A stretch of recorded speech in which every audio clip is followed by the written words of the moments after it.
এই গীতাৰ্থ দেৱশৰ্মা হ'ল আমাৰ হিতেশ দেৱশৰ্মাৰ পুত্ৰ, যাৰ নাম APSC কেলেংকাৰীটো সাঙুৰ খাইছিল। আমি সেইটো পাহৰি যাব নালাগিব। আৰু এটা সময়ত এই গীতাৰ্থ দেৱশৰ্মাৰ পিতৃ হিতেশ দেৱশৰ্মাই জুবিন দাক বহুত বেয়াকৈ সমালোচনা কৰি থৈ গৈছে। জুবিন দাক সামাজিক মাধ্যমত মদাহী, শিষ্টাচাৰ নাজানা, ব্যৱহাৰ নাজানাৰ দৰে কথাৰে জুবিন দাক থকা সৰকা কৰিছিল এই হিতেশ দেৱশৰ্মাই। আৰু তেখেতৰ পুত্ৰই আজি বাস্কা জিলাত এনেকুৱা এক পৰিৱেশৰ সৃষ্টি কৰিলে, সৰ্বসাধাৰণ ৰাইজৰ ওপৰত পোনপ্ৰথমে লাঠি চালনা কৰিছে এই গীতাৰ্থ দেৱশৰ্মাই। আৰু তাৰ পিছতহে কিন্তু পৰিস্থিতি কিন্তু সেনেকুৱা ভয়ংকৰ দিশত অগ্ৰসৰ হ'ল। এই কথাটো আমি পাহৰি যাব নালাগিব।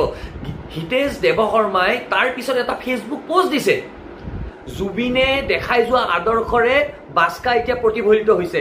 তাৰে অৰ্থটো কি বুজাব বিচাৰিছে হিতেশ দেৱশৰ্মাই? আৰু যেতিয়াই আমি সৰ্বসাধাৰণ ৰাইজে তেখেতক সেই সামাজিক মাধ্যমত প্ৰশ্ন সুধিলো যে আপুনি কি বুজাব চেষ্টা কৰিছে, তেখেতে সামাজিক মাধ্যমৰ সেই পোষ্টটো তেখেতে ডিলিট কৰি দিছে।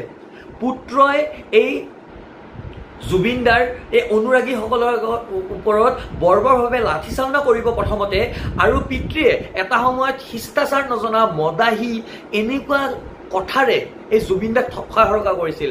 আমি অসমবাসী হিচাপে হিতেশ দেৱশৰ্মা আৰু গীতাৰ্থ দেৱশৰ্মাক আমি সকীয়াই দিব বিচাৰিছোঁ, আপোনালোকে জুবিন দাক ন্যায় দিবলৈ এই বিচৰা এই প্ৰক্ৰিয়াটোত আপোনালোকে যদি আমাৰ লগ দিব নোৱাৰে, আপোনালোকে জুবিন দাক কিন্তু আপোনালোকে সমালোচনা কৰিব নাহিব। আৰু জুবিনৰ অনুৰাগীক, জুবিন দাৰ অনুৰাগীৰ ওপৰত আপোনালোকে যি বৰ্বৰভাৱে আজি আক্ৰমণ কৰিলে গীতাৰ্থ দেৱশৰ্মা ডাঙৰীয়া, সামাজিক মাধ্যমত, সংবাদ মাধ্যমত, প্ৰতিটো ক্ষেত্ৰতে আপুনি যে পোনপ্ৰথমে লাঠিচালনা কৰিছিল শান্তিপূৰ্ণভাৱে বহি থকা প্ৰতিবাদকাৰীৰ ওপৰত, সেই কথাটো জল পট হৈ স্পষ্টৰূপে ওলাই পৰিছে। সেইকাৰণে আপোনাক কৈছোঁ, আৰক্ষীৰ পোচাকযোৰ পিন্ধি তাৰে কিন্তু আপুনি মিছ ইউজ নকৰিব, ক্ষমতাৰ অপব্যৱহাৰ নকৰিব গীতাৰ্থ দেৱশৰ্মা। আৰু আপোনাৰ পিতৃক সকীয়াই দিছোঁ হিতেশ দেৱশৰ্মাক। আপুনি সেই সময়ত যেনেকৈ জুবিন দা যেতিয়া আমাৰ মাজত আছিল, সেই অসমীয়া সাংস্কৃতিক জগতৰ সেই ভোটাজৰজন আমাৰ মাজত আছিল, তেতিয়াও আপুনি জুবিন দাক বৰ বেয়াকৈ কৈ দিছে। এতিয়া যদি জুবিন দা আমাৰ মাজত কায়িকভাৱে নাই, এতিয়া যদি আপুনি জুবিন দাক সমালোচনা কৰিবলৈ বিচাৰে, তাৰ কিন্তু ফল কিন্তু আপোনাক অসমবাসীয়ে দিব। এই কথাটো স্পষ্টৰূপে এই ভিডিঅ'টোৰ মাধ্যমেৰে আপোনাক সকীয়াই দিছোঁ। আজি অসমত যি ধৰণৰ এক পৰিস্থিতিৰ সৃষ্টি হ'ল, তাক লৈ আমি অত্যন্ত দুখ প্ৰকাশ কৰিছোঁ। আৰু জুবিন দাৰ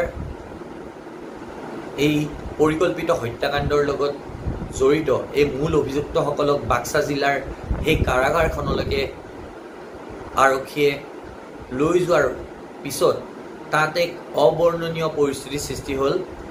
সেইটো অতিকৈ দুৰ্ভাগ্যজনক। আৰক্ষী প্ৰশাসন আৰু তাৰে সৰ্বসাধাৰণ ৰাইজৰ মাজত হোৱা হতাহতিত কেইবাজনো আৰক্ষী, সৰ্বসাধাৰণ লোক আৰু সাংবাদিক তাতে আহত হৈছে। আৰু জুবিন দাই কিন্তু আমাৰ কোনোদিনে হিংসাত্মক কাৰ্যকলাপ সংঘটিত কৰাৰ পথ আমাক কোনোদিনে দেখাই যোৱা নাই। আজি জুবিন দাৰ এই ন্যায় প্ৰক্ৰিয়াৰ লগত আমি প্ৰতিজন অসমীয়াই আজি যুদ্ধ কৰি আছোঁ, জুবিন দাই ন্যায় পাব লাগে বুলি। আমি গোটেইবোৰে অপেক্ষা কৰি আছোঁ আৰু আমি আশা মনত বান্ধি ৰাখিছোঁ যে জুবিন দাই অতি সোনকালে ন্যায় পাব। কিন্তু ক'ৰবাত নহয় ক'ৰবাত আজি বাস্কা জিলাত যেনেকুৱা ধৰণৰ এই পৰিৱেশৰ সৃষ্টি হ'ল, সেই পৰিৱেশৰ আমি কেতিয়াও কাম্য নাছিলোঁ আৰু কাম্য নহয় আমি অসমবাসী। আৰু কোনো এজন জুবিন দাক ভাল পোৱা, সঁচা অৰ্থত জুবিন দাক ভাল পোৱা অনুগামীয়ে বা অনুৰাগীয়ে সেই পৰিৱেশটোক কেতিয়াও নিবিচাৰে। কিন্তু আজি আমি বিভিন্ন সংবাদ মাধ্যমত আমি দেখিছোঁ, তাৰে ৰাইজে, বাস্কা জিলাৰ সেই অঞ্চলৰ দাঁতিকাষৰীয়া অঞ্চলৰ ৰাইজে তাতে শান্তিপূৰ্ণভাৱে ৰাজপথত বহি জুবিন দাক ন্যায় দিয়ক, জুবিন দা অমৰ হওক বুলি তেওঁলোকে আন্দোলন কৰি আছে, তেওঁলোকে প্ৰতিবাদী কাৰ্যসূচী এটা গ্ৰহণ কৰিছিলে। কিন্তু তাৰে সেই মুহূৰ্ততে তাৰে DSP গীতাৰ্থ দেৱশৰ্মাই, আমি সংবাদ মাধ্যমত সেই ফুটেজ আমি দেখিবলৈ পাইছোঁ, তেখেতে হাতত লাঠি লৈ পোনপ্ৰথমে এই ৰাইজৰ ওপৰত বৰ্বৰভাৱে লাঠিচালনা কৰিছিল। তাৰ পিছতে কিন্তু পৰিস্থিতিটো অশান্ত হৈছে।